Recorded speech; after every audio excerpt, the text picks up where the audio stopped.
Hello welcome to alphabets. ഇന്ന് 8th മാത്സിലെ first chapter ആയിട്ടുള്ള ഈക്വൽ ട്രയാങ്കിൾസ് തുല്യ ത്രികോണങ്ങളായിട്ടാണ് ഞാൻ വന്നിരിക്കുന്നത്.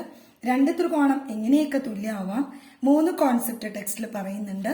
ഒന്ന്, ഒരു ത്രികോണത്തിന്റെ 3 വശങ്ങൾ മറ്റൊരു ത്രികോണത്തിന്റെ സമാന വശങ്ങളോട് തുല്യമായാൽ ഇവ തുല്യ ത്രികോണങ്ങളാണ്. അത് പ്രൂവ് ചെയ്യാൻ എഴുതുമ്പോൾ നമ്മൾ എന്തെഴുതും? AB സമം പിന്നെ 4 QR, പിന്നെ AC സമം എന്താ? PR, അടുത്തത് BC സമം എന്താ? PQ.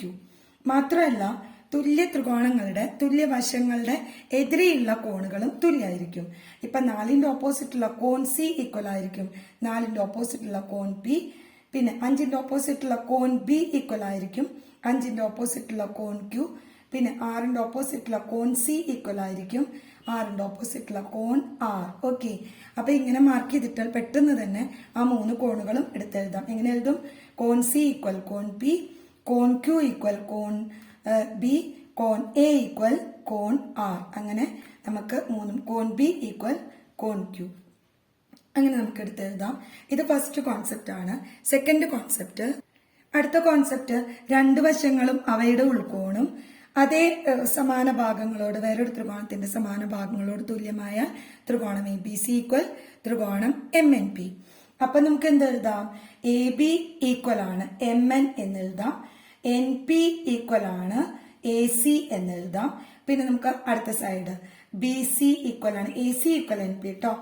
AC ഈക്വൽ NP, മറ്റേത് എഴുതിയാലും കുഴപ്പമൊന്നുമില്ല, ഓർഡറിൽ എഴുതിയെന്ന് മാത്രം. AC ഈക്വൽ ആണ് MP എന്നും നമുക്ക് AC അല്ല BC ഈക്വൽ ആണ് MP എന്ന് നമുക്ക് എഴുതാം. ഓക്കെ, ഇനി കോണുകൾ എഴുതുമ്പോൾ തുല്യ വശങ്ങളുടെ എതിരെയുള്ള കോണുകൾ തുല്യമാണ്. 4ന്റെ ഓപ്പോസിറ്റുള്ള കോൺ A തന്നെ എഴുതാം. BCയും MPയും തുല്യമാണല്ലോ. അപ്പോൾ ഒന്നിന്റെ എതിരെയുള്ള BCക്ക് എതിരെയുള്ള കോൺ A സമം MPക്ക് എതിരെയുള്ള കോൺ N. പിന്നെ കോൺ B സമം 5ന്റെ ഓപ്പോസിറ്റുള്ള കോൺ B സമം 5ന്റെ ഓപ്പോസിറ്റുള്ള കോൺ M. പിന്നെ 4ന്റെ ഓപ്പോസിറ്റുള്ള കോൺ C സമം 4ന്റെ ഓപ്പോസിറ്റുള്ള കോൺ P.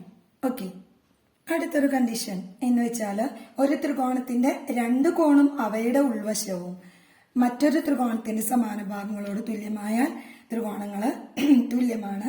ഇവിടെ ത്രികോണം DEF സമം ത്രികോണം PQR ആവാനുള്ള അല്ലെങ്കിൽ RPQ ആവാനുള്ള മാനദണ്ഡം എന്ന് പറയുമ്പോൾ EF സമം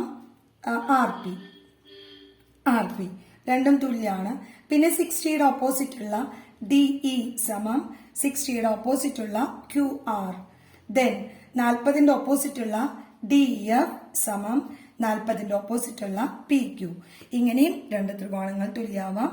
കോൺ ഈക്വൽ ആയിട്ടുള്ള കോൺ എഴുതുമ്പോൾ കോൺ D സമം കോൺ Q എഴുതാം, കോൺ R സമം കോൺ E സമം കോൺ R എഴുതാം, കോൺ F സമം കോൺ P എഴുതാം.